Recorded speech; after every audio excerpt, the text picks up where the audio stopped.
All right, so we're going through this series here on the Bible, and just as a way of recap, the question or the comment that we are looking at today, and that we started looking at last week, was: did the Catholic Church collect and preserve the Bible and the Church throughout the Middle Ages? That's the claim that Catholics make. They claim that the reason why the Church exists is because of them. They claim the reason we have the Bible is because of them. And so how do you answer that? How do you refute that? Because that's not historically true. That's not factual, but that's the claim that gets made. And a lot of people have bought into the revisionist history that that's what happened. That, the manuscripts were originally written in Greek, and then in 300s, the Catholic Church commissions, or a pope commissions Jerome to translate it into Latin, and then that's the Bible for the next 1,000 years. But that is, again, a gross oversimplification of what historically actually happened. And so you need to be able to have some kind of understanding of history so you can refute that, because that's not historically accurate, okay? So going all the way back to the Ditasteron in 165 AD, we see the Bible is translated from Greek into Syriac, okay? And that's not Latin, that's Syriac. The Syria Pishta, it dates back to the 100s AD. Again, it's in Syriac. Moving forward, we have Coptic. The Bible was translated into Egyptian here, which is Coptic is a version of Egyptian. And again, this dates back to 150 to 200 AD is when that's first translated into Egyptian from the Greek. Codex Julian, this dates back to the 300s. It is the oldest manuscript we have of Matthew, and again, it's in Egyptian. We have the Old Latin, also known as Vetus Latina. This predates the Latin Vulgate. So while Jerome translates the Bible into the Latin Vulgate, he puts that together in the 380s. Actually, there was an older version of Latin that was used prior to that, and Jerome's work was actually a revision of that. He wasn't the original one to do it. So the Latin, the Old Latin translation, there are some records that suggest it goes back to 157 AD because Tertullian writes about it. And so he writes about that as early as 157 AD, that it was the Bible was in Old Latin and was circulating through North Africa and northern Italy. And some people suggest it went as far as it went up to even to Europe, okay, as far as England. We see in the 300s this man Ulfilas, he translates the Bible into Gothic, and again, this is before Jerome. And you have he creates the Gothic alphabet and then translates the Bible into that language, and this would have been used through France and Spain. Codex Argenteus is the oldest copy we have of his work. There are parts of this that date back to the 300s. The book is written with gold and silver ink. Here is a page out of it. This is what it looks like. All right, so we see the Bible being translated into Gothic in the early 300s. That brings us to Jerome in 383. He translates it into the common language of Latin. And the whole point of him doing that is so the common person could read it. That was his mission, because language changes over time, and it doesn't do any good to use a translation that nobody can understand anymore. You have to use a translation people can understand. And they understood that in the 380s. There was a reason why this work was needed. Okay? This here is a picture here of Codex Amiatinus. This is the oldest full copy of the Latin Vulgate that remains. It weighs 75 pounds. It was copied at a monastery in England. It was intended to be a gift for a pope, but it never arrived. It was kept for centuries in a monastery. And currently, Jerry asked this question last week, but where you can find this Bible is in Florence, Italy. It's in the library there. So you can go check that out for yourself if you're ever in Italy. Okay? Here is a person looking at it next to it. That's just a kind of reference of how big this Bible is. It is a beast. It is huge, right? So, but a beautiful work of art, not just the Bible, but just in the painstaking effort that would have went into making that. This here's the Book of Kells. It dates back to 800 AD. It's in a library in Dublin. This was copied by Irish monks who escaped Viking raids. 680 pages. Every page has decorations except for 2 pages in the whole Bible. Again, this is a copy of the Latin Vulgate, just a different one. It's also very old. Here's a kind of an up close of what it would look like. So just very ornate. Mishrop Smashtosh, he translates the Bible into Armenian in 406. And then, if that wasn't enough, he goes on to translate it in Georgian in the mid-400s. So he translates the Bible not only for his own countrymen, but for the country next to his. He translates the Bible for them in their own language. Pretty remarkable. Here's a copy of that. A picture of this manuscript goes back to 900s in Georgian. In Acts 8, this is where we left off last week, we see the Ethiopian eunuch. He's baptized, he obeys the gospel, and then he returns to Ethiopia. So biblically, we know when Ethiopia receives the gospel. It's through the Ethiopian eunuch. So he goes back and he starts converting people as well. We don't know exactly when Christianity really blossomed there, but they make it the state religion by 330 AD. So by 330 AD, the whole country is Christian. Okay? So that tells you that people had the Bible prior to that to get to that point. Okay? By the 400s, we do see manuscripts of the Bible in Ethiopian. This here is the oldest recorded copy. It's actually 2 books, and they were allowed to be radiocarbon dated a while back in 2010. And one of them dates back somewhere between 390 and 570 AD, and the other one dates between 530 and 660 AD. These are super old manuscripts that we find in Ethiopia of the Bible. Okay? And that's just what survived, right? So they would have had more, but here you have these, and this is called the Garima Gospels, is what they refer to them as, for the monastery that they're at. And this is also known as the Ge'ez Bible, which is the Ethiopians' version of kind of Latin. It's a language that is just very old that they used to speak. Okay? Over in Galatians 1:17, we see that Paul, after his conversion, he visits Arabia. That's where he goes for a little bit. And we find the gospel in Arabic. This here is one of the older copies that we have found. It dates back to 867 AD. But here we have the Gospels written in Arabic language. And so we know that Arabic translations of the Gospel predate the 9th century. And I would argue that you know for a fact that they predate the 600s too. And the reason why we know that is because the Quran comes out of that.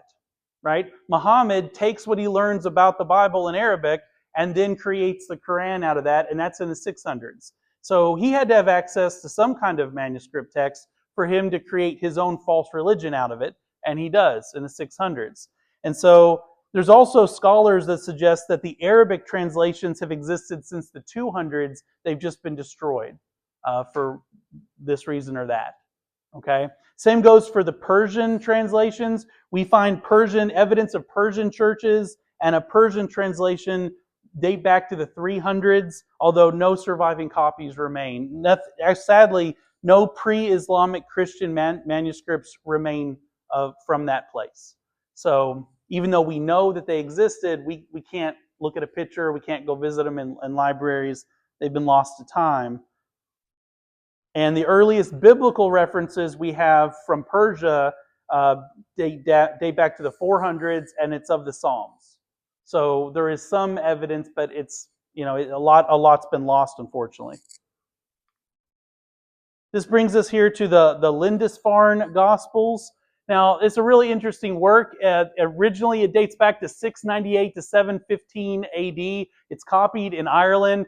And then 200 years or 250 years later, more people actually translate the Bible from Latin into Old English, into Anglo-Saxon, and they just put the translation in between the lines of the Latin. So you've got the Latin, and then in between it, you've got the Old English of people trying to painstakingly translate it from Latin into English.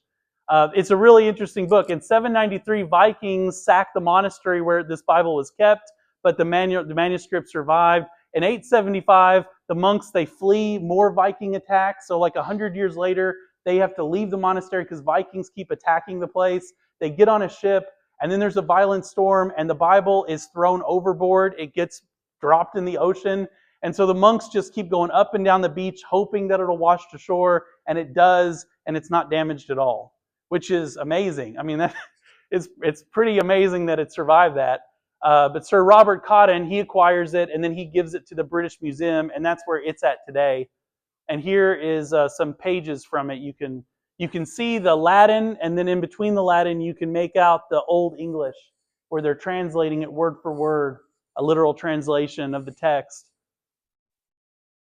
which is pretty cool. We have the Vespasian Psalter. This dates back to 830 AD. It's a copy of Old English of the Book of Psalms. It is the oldest surviving English translation of any part of the Bible. So this is the oldest thing we have in English in any form. Dates back to 830 AD. And then we have the Wessex Gospels. They date to 990 AD. And they translate the Gospels into West Saxon Old English, just another dialect. Okay? And here's a copy of that. And then we have the Ormulum. I'm probably mispronouncing that. This dates back to 1150 AD. It was written by Orem of Lincolnshire, and it contains partial translations and paraphrases of parts of the New Testament in Middle English. Old English and Middle English, different languages. Okay? English changes over time. And so here we see people translating the Bible and even paraphrasing it in language as language is evolving over time. And this was done just after the Norman conquest of England in 1066. Okay? And so I give you these examples as evidence of this, okay? These are all different translations of the Bible from ancient times throughout the Middle Ages, going from the 2nd century to the 1200s, okay? Of all the different languages we see the Bible being translated in, these are all examples that illustrate the ongoing effort to preserve and provide the Bible to the common person of whatever area that it's reaching.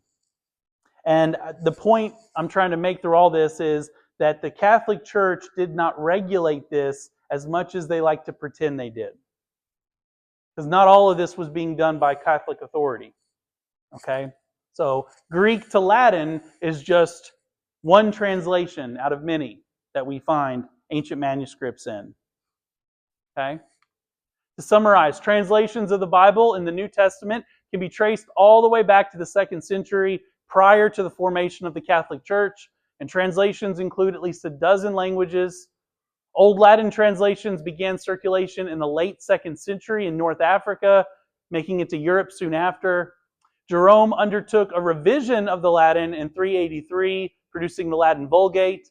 This became the principal Bible in Europe for 1,000 years, and that's really longer than it should have been.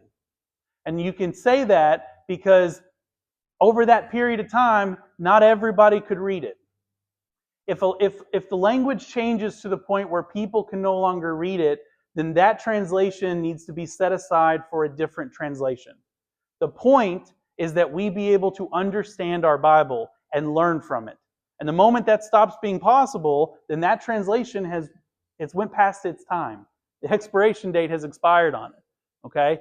Codex Amitius is the best surviving example we have of the Latin Vulgate and the oldest. Many translations were made for other countries, including Armenian, Georgian, Ethiopian, Arabic, and Persian.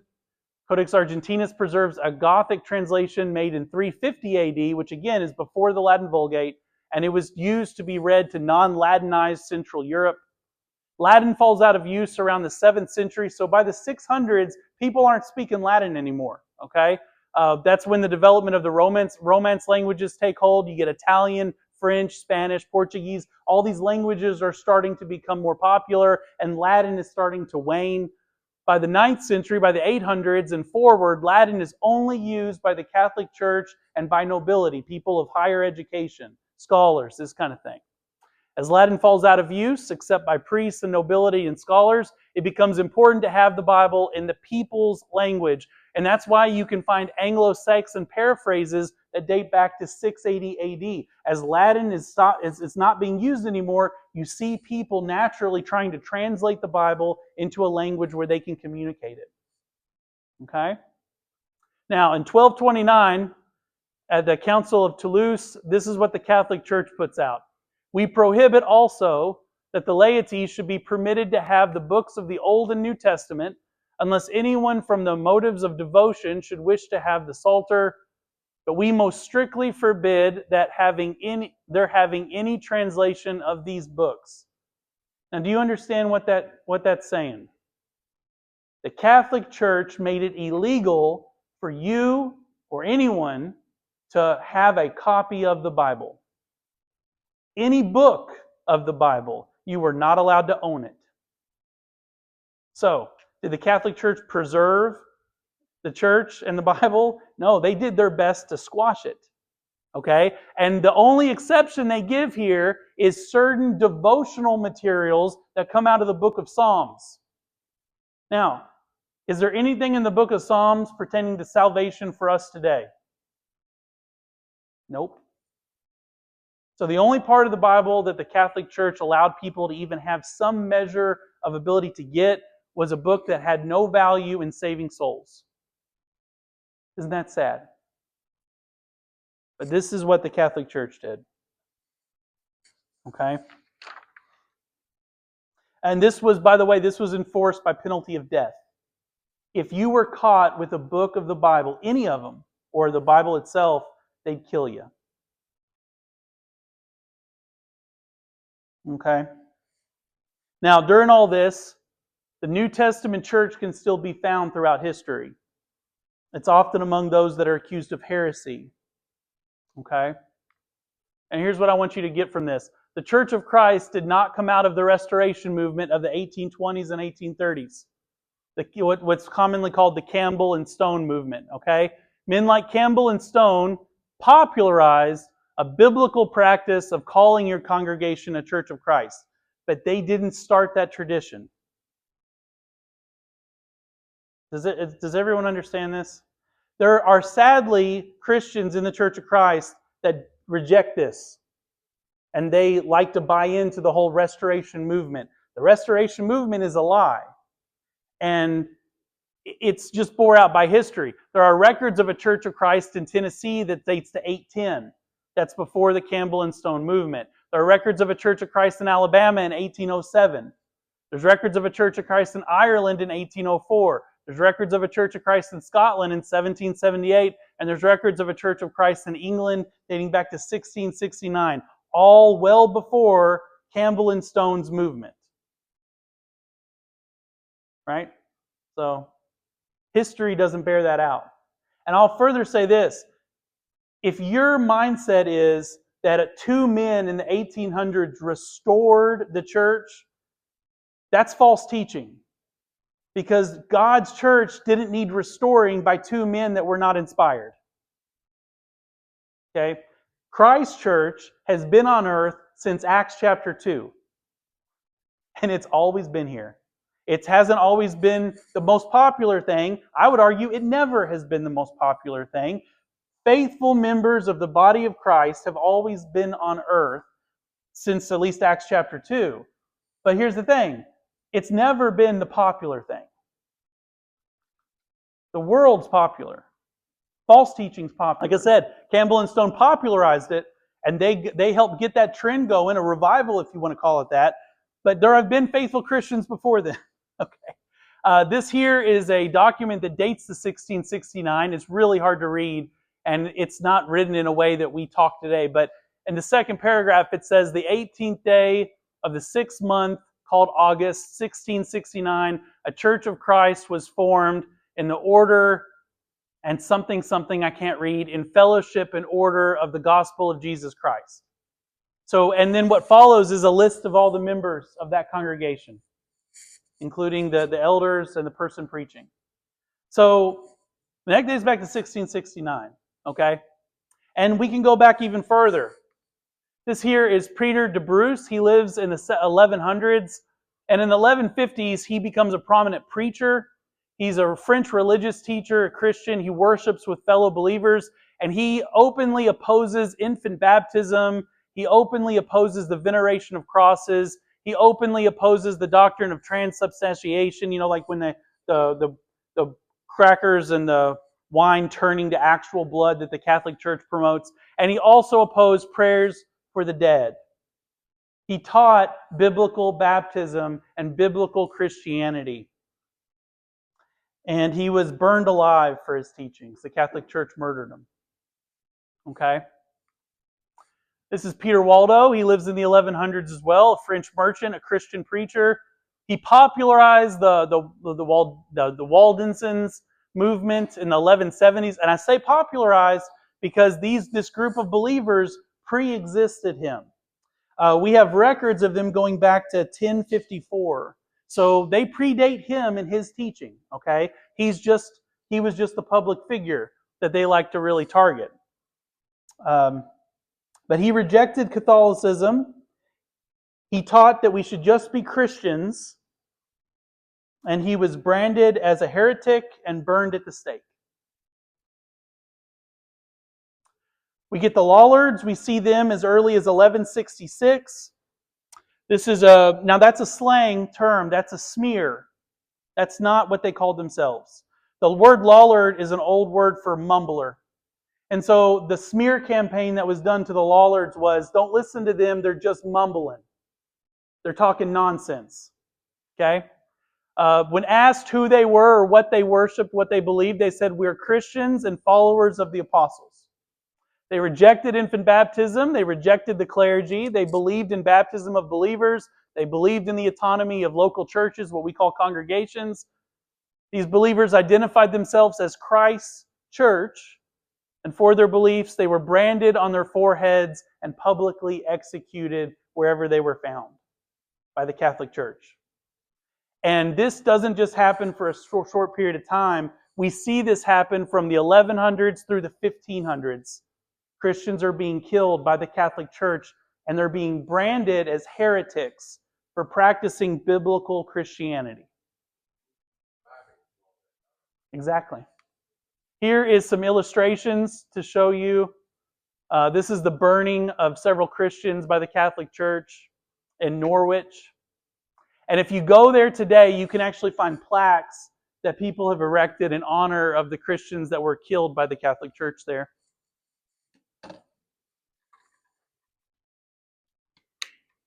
It's very sad what our brothers and sisters had to go through. Here is a plaque that you can find in Norwich, England today, near Bishop's Bridge, where a lot of these executions took place. And again, they were killing people going all the way back to the 1100s. But here, this plaque lists all these names of Christians throughout the 1500s that were killed by the Catholic Church. And at the end, it says, they loved not their lives unto the death. From Revelation, these all died in the cause of biblical evangelical Christianity and in denial of the unscriptural doctrines of the Church of Rome.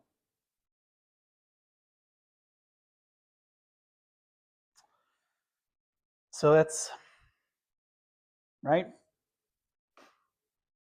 You find the Church of Christ going all the way back to Romans 16:16. All the churches of Christ send greetings. Christians have been calling themselves Christ Church or the Church of Christ or the Church of God or some other name that identifies the same thing going all the way back to the 1st century because it's the biblical example that we have. Okay? So, it didn't start in the 1800s. And I hope that if someone ever tries to say that, you have at least some information now to refute that. There's also some extra biblical evidence of the Church of Christ in Britain as early as 37 AD. Tertullian, he writes in the 1st century, or I'm sorry, the 2nd century, he writes that areas of Britain inaccessible to Romans are subjected to Christ. So by the 2nd century, there are already Christians in Britain that the Roman Empire can't even get to. That's how quickly the gospel spread across the known world.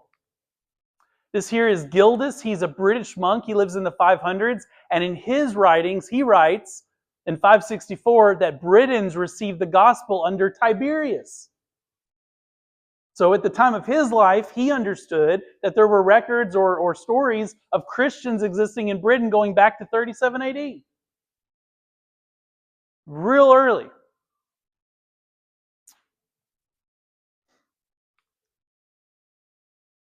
Here we have a Roman historian and politician. How do you pronounce his name? Tacitus.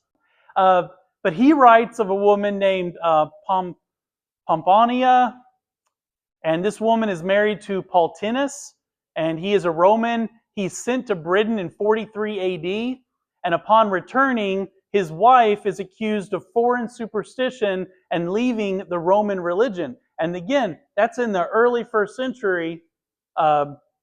That's not, the Roman religion is not Christianity at this time.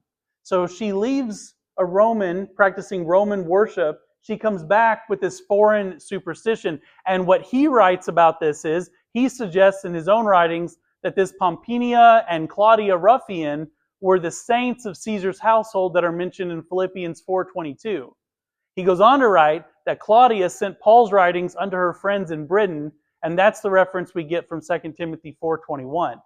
Now, I don't know if that's true or not, but I find it fascinating that a historian, in the 2nd century is writing that, or at the end of the 1st century going into the 2nd century, he's writing that, tying what he sees happening historically to what we see in Scripture. So, that's fascinating information. I don't know if it's true, but that's the earliest record we have of it. I think it's pretty neat. We have Pelagius. He lives in the 350s, the early 400s. Christian theologian, Christian monk. He's either British or Celtic by descent. He taught human choice and salvation, the baptism of believers, and he denied the doctrine of original sin, and he promoted the Scriptures alone as authoritative. And again, it's going back to mid-300s, right? And that's, again, opposed to what the majority of the world is trying to teach and push through the up-and-coming Catholic Church.